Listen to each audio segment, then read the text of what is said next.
ગુજરાતમાં છેલ્લા થોડા સમયથી ચોમાસાનું આગમન થઈ ગયું છે અને લોકોને આ ભીષણ ગરમીમાંથી રાહત મળી રહી છે।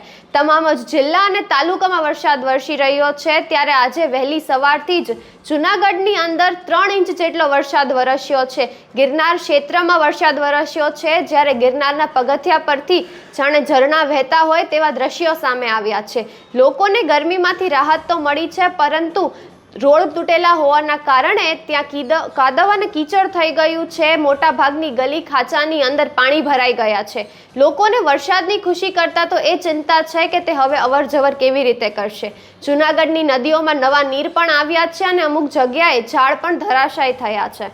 નમસ્કાર, ટકાટક મીડિયામાં હું આપની સાથે હેમાંગીબા।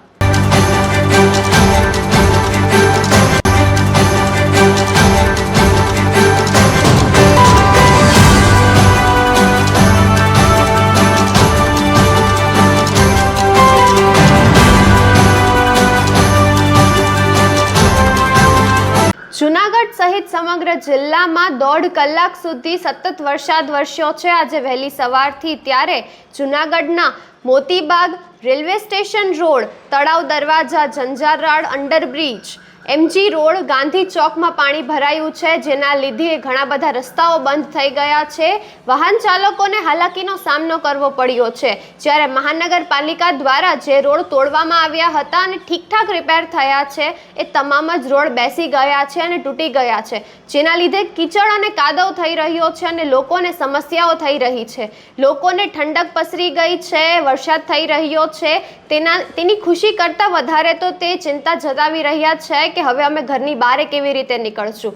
જ્યારે જૂનાગઢમાં આ સિઝનનો સૌથી વધારે 3 ઇંચ જેટલો વરસાદ વરસતા વાતાવરણમાં ઠંડક થઈ ગઈ છે અને બફારો પણ ઓછો થઈ ગયો છે, પરંતુ આ તમામ જ સમસ્યાઓના લીધે લોકોને ચિંતા જતાવી રહી છે। લોકો ચિંતામાં પડી ગયા છે। ગિરનાર તેમજ દાતાર ક્ષેત્રની અંદર પણ 3 ઇંચ જેટલો વરસાદ વરસ્યો છે, જેની લીધે કાળવા નદીની અંદર પણ નવા નીર આવ્યા છે અને જાણે ગિરનારના પગથિયા પરથી ઝરણા વહેતા હોઈએ તેવા દ્રશ્યો સામે આવ્યા છે।